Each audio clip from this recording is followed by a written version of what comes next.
Jesús nos acepta así como somos, pero nos ama demasiado como para dejarnos así. ¿Es esta frase, está de acuerdo con la realidad, o es una frase que teológicamente es incorrecta? Esto es lo que vamos a estudiar hoy en Diálogo Abierto. Bienvenidos a todos a una tarde más en esta sesión de este programa que lo vemos todos los días, mejor dicho, todas las semanas, cada miércoles.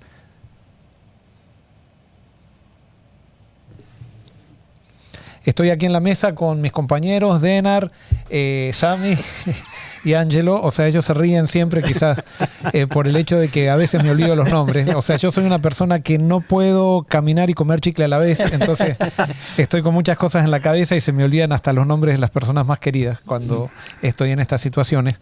Pero estamos contentos de poder estar aquí. Seguimos estudiando el libro de los Hechos. ¿Cómo están ustedes? ¿Bien? Bien, muy bien. ¿Sí? ¿Bien? Claro. Bueno, ya estamos entrando al verano. Estamos en la víspera también de el discipulado orgánico que comenzaría mañana, va a estar comenzando mañana y estamos muy contentos, con mucha expectativa y trabajando mucho para esto.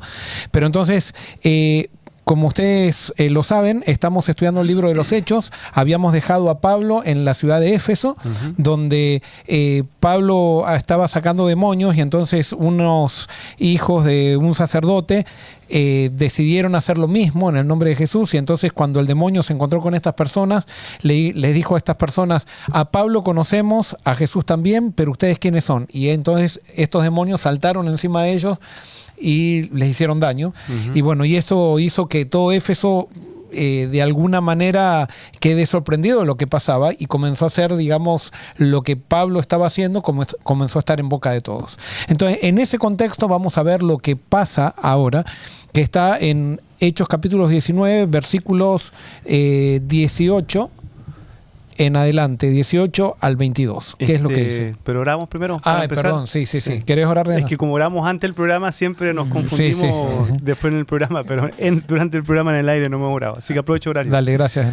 Señor, te damos gracias por este día, por este estudio. Siempre queremos pedir tu bendición para abrir tu palabra, para aprender más de ti y conocerte más. Y gracias por esta oportunidad que tenemos siempre de dialogar en forma abierta y sabiendo que tu Espíritu nos guía. En nombre de Jesús. Amén. Amén. Muy bien, entonces ahora sí que oramos, entonces podemos leer la palabra y vamos a ver entonces lo que nos dice de Hechos capítulo 19, versículos 18 al 22. ¿Qué es lo que dice? Muchos de los que llegaron a ser creyentes confesaron sus prácticas pecaminosas. Varios de ellos que practicaban la hechicería trajeron sus libros de conjuros y los quemaron en una hoguera pública. El valor total de los libros fue de 50,000 monedas de plata. ¿Y hasta el 22? Sí, hasta el 20. Hasta 22. Y el mensaje acerca del Señor se extendió por muchas partes y tuvo un poderoso efecto. Tiempo después, Pablo se vio obligado por el Espíritu a pasar por Macedonia y Acaya antes de ir a Jerusalén. Y después de eso dijo: tengo que ir a Roma.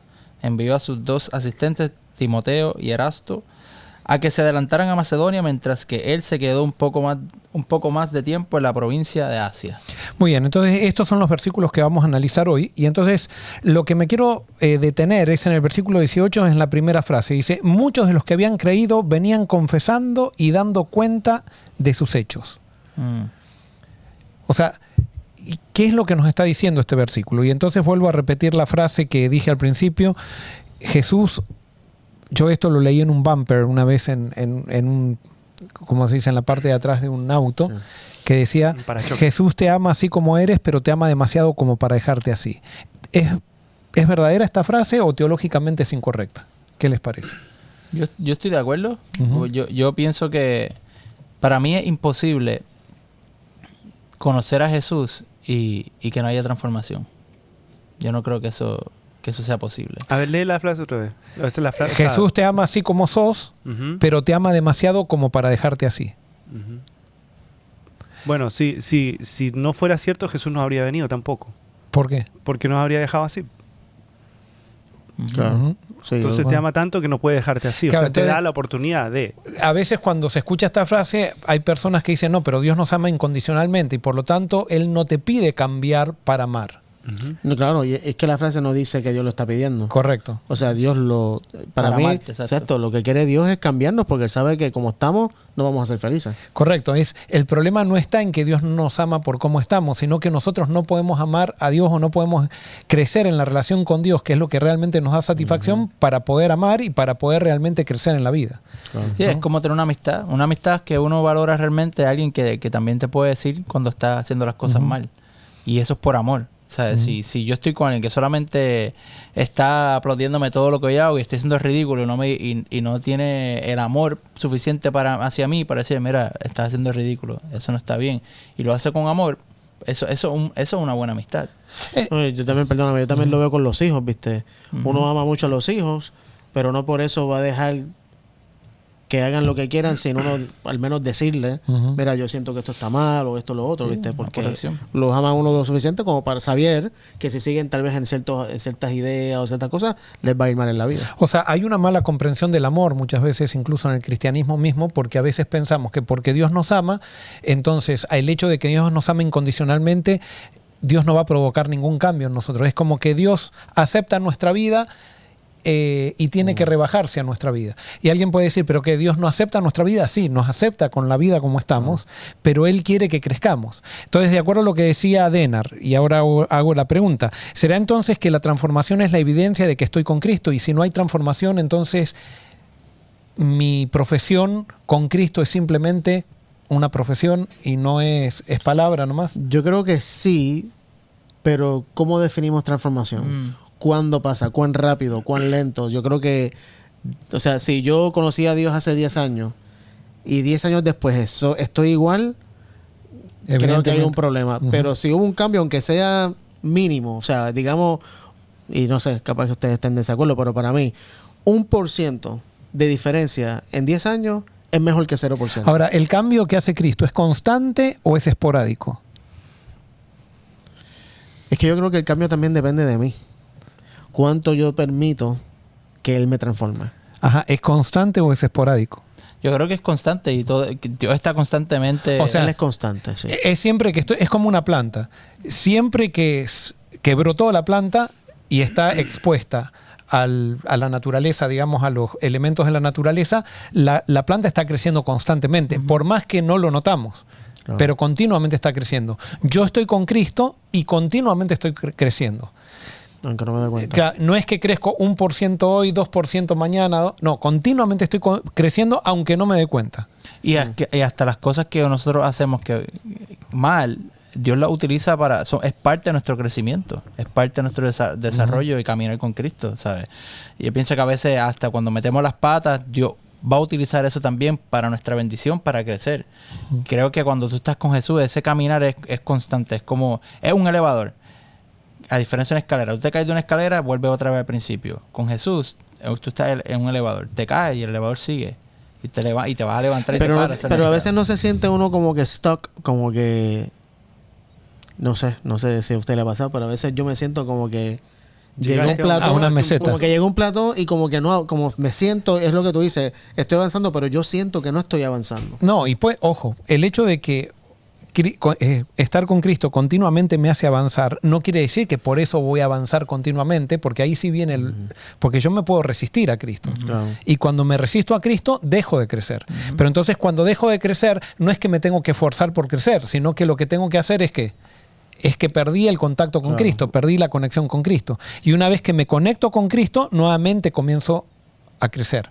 Ahora, ese crecer no es demasiado consciente. Porque el hecho de que a veces nosotros decimos, a ver, ¿estoy creciendo o no estoy creciendo? Empiezo a mirarme a mí mismo. Digo, oh, ¿cuánto que crecí? Y entonces al final comienzo a poner la vista en mí y comienzo a sentirme orgulloso porque el otro quizás no creció tanto como yo tengo que haber crecido. Pierdo la vista de Jesús y al perder la vista de Jesús, entonces pasa lo que pasó Pedro cuando estaba caminando por el agua. Mientras estaba mirando a Jesús, caminaba sobre el agua. Dejó de mirar a Jesús, se concentró en las olas, se concentró en lo que estaba haciendo. Él como se miró y dijo, wow, estoy caminando por el agua. Eso lo hizo ver las olas, hizo ver a los compañeros y se hundió en el acto. Ahora, sin duda, por ejemplo, hay iglesias, nuestra iglesia, vamos a decir la iglesia de Forest City, nosotros predicamos mucho el amor de Cristo. Ahora, la pregunta es, ¿cómo podemos saber si estamos predicando el verdadero amor de Cristo o no estamos predicando el verdadero amor de Cristo? Y esa es nuestra prueba. La prueba es, ¿hay vidas transformadas en la iglesia de Forest City? ¿Hay vidas que están en crecimiento o es simplemente predicar el amor de Cristo para que todos sigamos en los mismos problemas de que estamos siempre? Y si esa es la realidad, no estamos predicando a Cristo entonces. O sea, estamos predicando otra cosa. Y por eso acá vemos, por ejemplo, en Hechos, que una ciudad totalmente pagana, una ciudad totalmente incluso dedicada a la hechicería, dice, muchos de los que habían creído venían confesando y dando cuenta de sus hechos. No solamente aceptaban el amor de Cristo, sino que cuando aceptaban el amor de Cristo se daban cuenta que su vida no estaba en armonía con Cristo y confesaban eso. Por más que les gustaba, por más que lo habían desarrollado por años, ellos confesaban, no estaban de acuerdo, se dieron cuenta que para seguir creciendo, para vivir en el reino, había ciertas cosas que no eran correctas. Y entonces las venían a traer a Cristo, las confesaban. Eso quería decir, las traen frente a Cristo para que Cristo tome eso y haga una diferencia, o sea, lo quite. Y quiero que leamos algunos versículos de la Biblia para que veamos este concepto. Segunda de Corintios capítulo 5, 17, que lea uno. Efesios 4, Ángelo vos, Denar, Efesios 4, 22 al 24. Y Sami, Romanos 12, 2. ¿Segunda de Corintios qué? 5, 17. Segunda de Corintios 15, 17. 5, 17. 5, 17. Esto significa que todo el que pertenece a Cristo se ha convertido en una persona nueva. La vida antigua ha pasado, una nueva vida ha comenzado. O sea, acá dice, cuando yo me entrego a Cristo, ¿qué pasa con la antigua vida? Pasó. Y ahora comienzo una nueva vida. O sea, una vida nueva basada en principios diferentes y en valores. O sea, mis valores cambian. Una vez que lo único que Dios me pide a mí es que cambie mis valores. ¿Por qué? Porque si yo no estoy creciendo en mi vida es porque todavía Cristo no es lo principal. Una vez que Cristo es lo principal en mi vida, comienza el crecimiento. Y eso es lo que Dios me pide, que yo le dé la primera, y después Cristo se hace cargo, en la medida que yo le voy dando a Él, le voy poniendo en primer lugar, Él se va haciendo cargo del crecimiento y de la transformación de mi vida. Pero hay una vida nueva, no sigue la misma vida. No es que Cristo me acepta así como soy y me deja así, sino que Cristo me acepta así como soy, pero me ama demasiado para dejarme así, porque ese dejarme así es lo que me ha traído tantos problemas y lo que muestra mi necesidad de Cristo. No, y lo que me ha mantenido alejado de Dios. Aparte. Por lo tanto, ahora Él quiere estar unido a mí. Tiene que cambiar algo. Y que no es una vida mejor, porque si fuera una vida mejor, sino nueva. Mejor significa que es algo en buenísimo. ti, que tú puedes mejorar correcto. y puedes hacer. No es nueva, no tiene nada que ver contigo. Él es la vida de Cristo, Claro. es Cristo. Es dejar, cuando yo pongo a Cristo en primer lugar en mi vida, recibo el Espíritu Santo y el Espíritu Santo cambia mi manera de pensar, cambia mis valores, y ahora lo que antes me gustaba ya no me gusta, lo que ahora me gusta antes no me gustaba, y comienza a haber todo un cambio y comienzo a estar motivado por ese cambio que antes odiaba, ese cambio. Antes me resultaba una carga ese cambio. ¿Por qué? Porque muchas veces ese cambio yo lo tomaba como impuesto, como que yo tenía que cambiar para que Cristo me acepte. No, y ahora cuando me doy cuenta que Cristo me acepta sin cambiar, pero una vez que me acepta, entonces Él comienza el cambio. Y ahí está, si yo estoy dispuesto a ese cambio o no, porque a veces no queremos ese cambio. O sea, a veces ese cambio es nuestro Dios. O sea, estamos tan conformes con la vida que tenemos que no queremos que Cristo la cambie, ¿no? Vamos a Efesios 4, 22 al 24. ¿Qué dice? En cuanto a la pasada manera de vivir, despojados del viejo hombre, que está viciado conforme a los deseos engañosos, y renovados en el espíritu de vuestra mente, y vestidos del nuevo hombre, creado según Dios en la justicia y santidad de la verdad. Muy bien, ¿qué significará despojarse del viejo hombre? Es como quitarse una ropa. Cuando te despojas de algo. ¿Y qué sería, por ejemplo, Sami, qué sería en vos el viejo hombre tuyo? Alguien que se enfada fácilmente, alguien que quizás está pensando en mí mismo antes que estar pensando en los demás. Sí. ¿Y qué significa despojarte de eso? Despojarme literalmente es como que si esa es mi vestimenta, vamos a poner que sea eso, del egoísmo, y él literalmente es quitarme el egoísmo y transformarme en lo opuesto. ¿Y cómo te lo quitas? En Jesús. Es simplemente... O sea, ¿podés quitártelo vos? No, bueno, no literalmente puedo quitármelo, es dejando que el Espíritu mismo reine. Ahí sigue diciendo. Por aquí dice, o sea, despójense. O sea, es como que la acción está en mí. Sí, claro. Hay una decisión. Claro. Sí, claro. Ajá. Yo creo que esa... Perdón. No, lo que creo es que lo que me está diciendo Pablo, ¿no? En Efesios, él me está diciendo, tenés que estar dispuesto a que ese cambio suceda, porque quizás no estás dispuesto a ese cambio suceda. Sí, Edener. Es como el ejemplo del hijo pródigo, porque él está en esa situación pero él toma la decisión. Él toma la decisión, volveré a mi padre, o sea, y deja todo, o sea, se despoja de esa vida que está ahí viviendo con los cerdos y todo, y va y se vuelve a su padre, pero él toma esa decisión. Que vuelve sucio y todo, pero vuelve. Sucio y todo, pero toma la decisión motivada por la revelación del Padre, por lo que pensaba del Padre. Exacto. Entonces eso para mí yo lo entiendo de esa forma, con ese ejemplo. ¿Y cómo sigue el versículo? Dice, despojados del viejo hombre. Y renuévense, bueno, que está viciado y renuévense en el espíritu de vuestra mente. Y vestido del nuevo hombre. Pónganse o sea que ahí eso es lo que está explicando lo que significa despojarse. En el versículo 23 dice, en cambio, dejen que el Espíritu les renueve los pensamientos. Mira. Sí, porque la naturaleza es que cambia en nuestra mente. El arrepentimiento es la mente. Metanoia. Porque si no, exacto. Porque si no, es que nosotros, Pablo mismo lo dice, que tenemos todavía tenemos las dos naturalezas literalmente viviendo nosotros. La de Cristo, pero ¿dónde habita la de Cristo? En nuestros pensamientos tiene que cambiar. Ahora, ¿por qué no quisiéramos nosotros despojarnos del viejo hombre? ¿Cuál es la razón por la cual alguien quisiera quedarse con su viejo hombre? Bueno, porque todos los cambios son duros. La costumbre. Ahora, vos fíjate que ahí habla también, dice los deseos ¿qué? Los deseos engañosos. Engañosos, dice. ¿Por qué? Porque los deseos engañosos, ¿qué es lo que hace el pecado? El pecado me engaña con respecto a lo que es la realidad.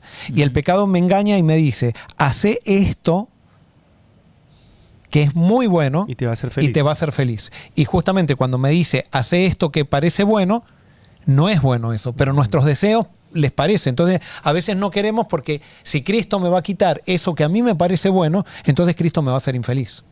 ¿Se acuerdan el correcaminos con el coyote?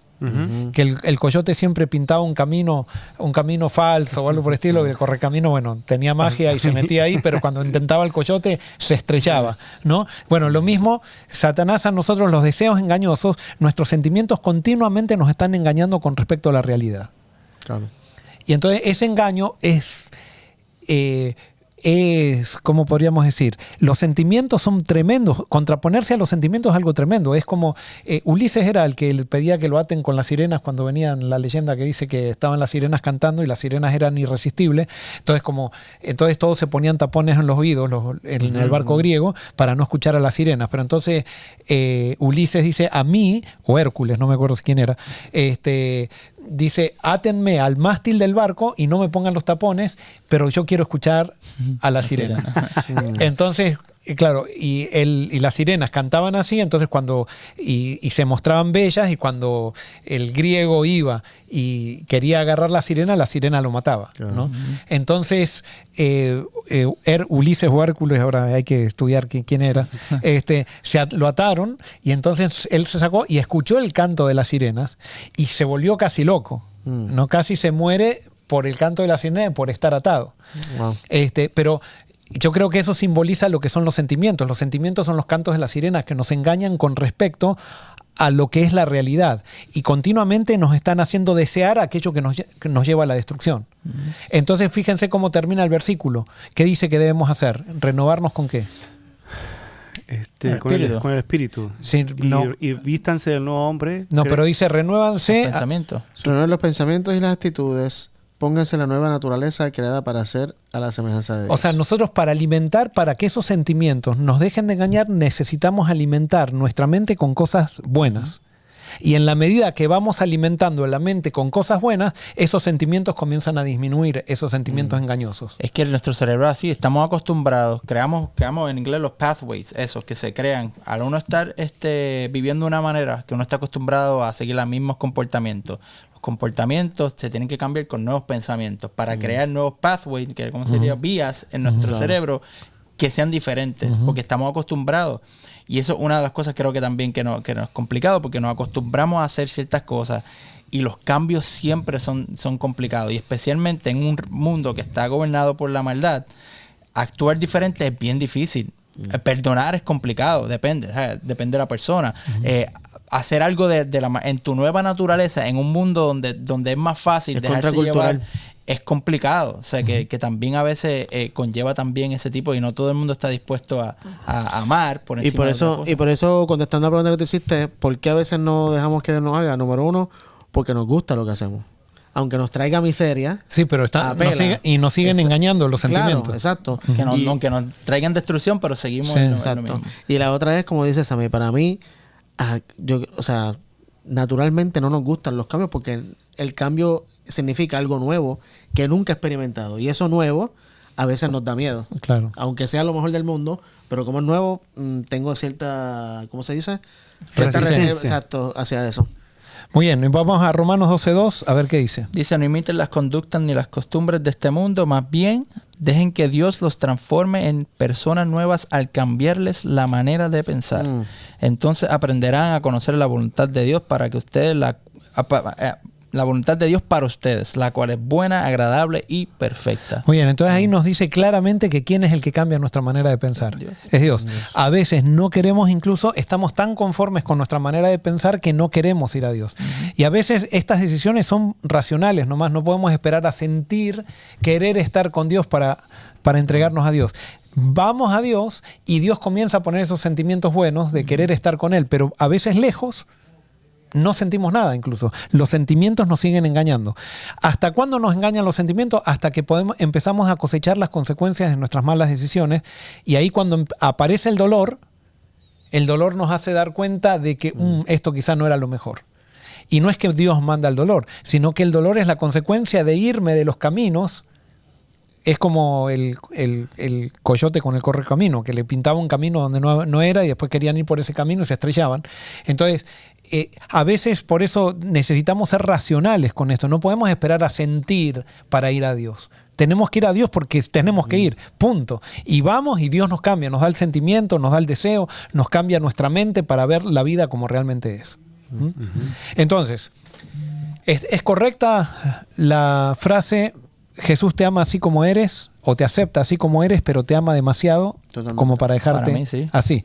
Es más, es la obra de Jesús, es lo que quiere hacer. Jesús no necesita cambiar, los que necesitamos cambiar somos nosotros. Y esto fue una de las cosas que trajo mucho conflicto en lo del anuncio ese de He Gets Us.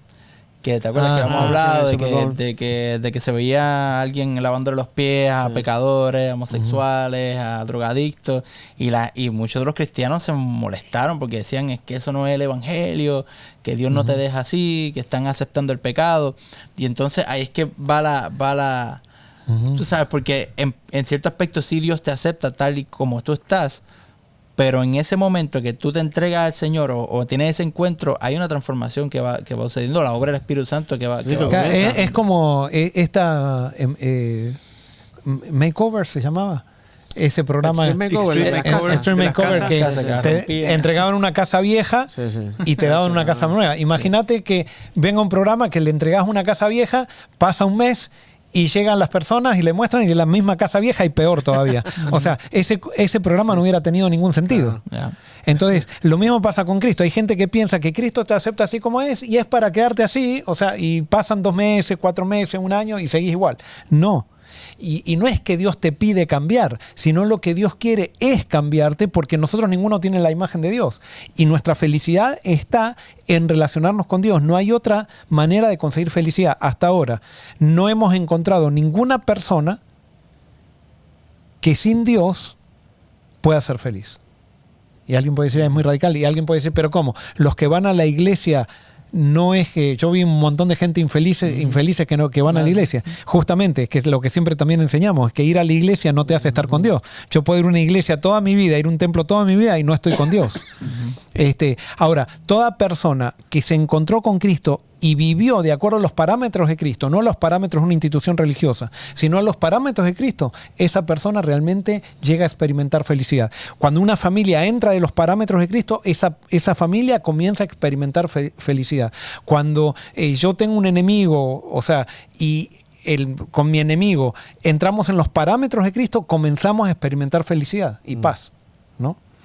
Muy bien, vamos a seguir entonces con lo que pasó. Dice, hablando de la gente que estaba en la hechicería, en el versículo 19, como dice, estamos en Éfeso. Entonces, mucha gente confesaba y eso, pero dieron un paso más esta gente. Y esta gente dieron un paso más, sacaron ciertas cosas que no sabíamos que estaban. Ahora nos enteramos que esta gente estaba en estas cosas. ¿Qué dice? Versículo 19. Asimismo, muchos de los que habían practicado la magia trajeron los libros y los quemaron delante de todos. Y hecha la cuenta de su precio, hallaron que eran 50,000 piezas de plata. Así crecía y prevalecía poderosamente la palabra del Señor. Muy bien, ahora, esta gente que estaba en hechicería vienen y traen los libros y los queman a los libros. Hice una cuenta, ¿saben cuánto es el valor de esto?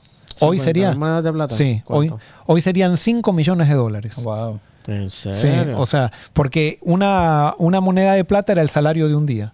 ¿Cuánto es el salario de un día hoy? Es $10, son $100 al día. Lo multiplicás y son $5 millones. Entonces, ¿qué me dice esto? ¿Quiénes eran estas personas que estaban entregando? Ricas. Eran las personas ricas de Éfeso. O sea, esto estaba teniendo una conmoción tan grande y estas personas ricas que aparentemente habían valorado mucho... Estos libros no los podía tener cualquiera. En esta época había rollos. Los libros eran carísimos. O sea, y se escribían todos a mano. Y las personas que escribían los libros tenían que ser escribas. Que imagínense, ahora tenemos computadora que si nos equivocamos borramos y todo eso. En esa época se escribía un libro y no se podían equivocar. O sea, salían... Un libro era una obra de arte y era algo carísimo. Ahora esta gente... Fue tanto, me hubiera encantado escuchar los sermones que predicaba Pablo, el mensaje que le daba, pero estaban tan convencidos de que habían encontrado algo mucho mejor que hasta no quisieron saber nada de estas cosas. O sea, evidentemente le habrán preguntado a Pablo, ¿qué hacemos con esto? Y Pablo dijo, bueno, eso no es de Dios, lo único que les puedo decir es que eso no es de Dios. Y entonces ellos tomaron una decisión, ¿qué vamos a hacer con esto? Podrían haberlo vendido, ¿no? Claro, que para mí es otra evidencia del crecimiento y del caminar con Jesús, que, o sea, en algún momento el evangelio te va a poner, o sea, te va a alumbrar tanto que tú vas a ver todo lo sucio que hay y dices, no, yo no puedo tener esto. Y tú mismo, o sea, voluntariamente. Claro. Aquí nadie los obligó a ellos a nadie dijo, cosas. ahora si quieren bautizarse, tiren y quemen todo esto. Aparentemente, y esto lo leí con los comentaristas dan a entender como que aparentemente estas personas ya se habían bautizado, o sea, se bautizaron y esta fue la consecuencia de la entrega a Cristo. Nosotros muchas veces ponemos las condiciones de la entrega a Cristo primero, para que una persona llegue a Cristo. Primero tenés que ser santo y después te bautizamos. Qué imposible. O sea, que, sí, claro, que reversamos la frase que tú dijiste. Es, Dios te tiene que transformar para que vayas a Él prácticamente. O Dios te ama cuando te transforma y después... Dios te ama cuando seas transformado. O sea, Dios no te acepta así como sos, sino que te acepta cuando Él te transforma. Exacto. Una locura. Sí. O sea, hemos cambiado las cosas y lastimosamente por eso hemos perdido el poder del Evangelio. ¿Por qué? Porque al perder nosotros la confianza en el Espíritu Santo, no creemos que una persona puede cambiar. Todos queremos ver el cambio en esas personas, pero queremos forzar al cambio de esas personas y eso es lo malo. Ninguno de nosotros puede cambiar. Podemos cambiar externamente, pero no podemos cambiar internamente. Ahora, una de las cosas que me llama la atención es que estas personas interpretaron que esto les hacía daño y ¿qué hicieron? O sea, se los separaba de Cristo y no había, como decían ustedes, no había una regla de decir ahora tiren los libros de hechicería. No, ellos dijeron esto me separa de Cristo, me separa de este mensaje, entonces esto no va más conmigo. Ahora, mira qué interesante también, que no sé, el versículo 19 dice varios de ellos, o sea, no todos. Y esto para mí es muy importante porque muchas veces cuando vemos una conversión tenemos tal vez una expectativa de que todo el mundo tiene que crecer, cambiar y madurar a la misma vez. No, ¿tú eras hechicero? No, si los demás hechiceros lo tiraron, tú también tienes que tirarlo. Pero esto es algo voluntario porque el proceso de cambio que hace el Espíritu, o sea, el Espíritu nos conoce a nosotros mejor que nosotros mismos y sabe cómo obrar en nosotros para que vayamos haciendo esos cambios. Hay personas que los cambios los cogen muy rápido, como esto. Hay otras personas que tal vez le toma tiempo de tirar los libros, pero su momento llegará. Y por eso no podemos estar juzgando, este no está cambiando muy rápido o aquel está... O sea, muchas veces hacemos eso y está mal. Muy bien, entonces dice, pasadas estas cosas, Pablo se propuso en su espíritu ir a Jerusalén. O sea, Pablo ahora ya había estado 2 años aquí en Éfeso y después de realmente haber hecho una obra muy impactante en Éfeso, entonces él se propone ir a Jerusalén después de recorrer Macedonia y Acaya. Y entonces él ya se propone, Pablo, en su mente quería llegar a Roma. Pablo. Pero él quería llegar a Roma. ¿Para qué quería llegar a Roma? ¿Saben para qué quería llegar a Roma? Primero porque era la capital del imperio. Y Pablo era un estratega evangelístico y entonces él sabía que en el lugar, desde Roma, se podía propagar el evangelio para todos lados. Pero él quería llegar a Roma porque uno de las zonas que más estaba creciendo en esa época era España. Y él quería de Roma que lo financien ahí para poder ir a España. Lastimosamente no puedo llegar a España y bueno, eso lo vamos a ver más adelante acá en el libro de los Hechos, pero entonces ahora ya termina este periodo en Éfeso, pero vamos a ver en lo que sigue el capítulo que hay unas consecuencias de lo que sucede en Éfeso y vamos a ver eso entonces el próximo programa. Pero en resumen, si tu iglesia está predicando el amor de Cristo, pero si después de predicar el amor de Cristo por 1 año, 2 años, no hay gente transformada, evidentemente se está predicando un amor malentendido, no es el amor de Cristo. Posiblemente sea un amor humano que le aplicamos a Cristo.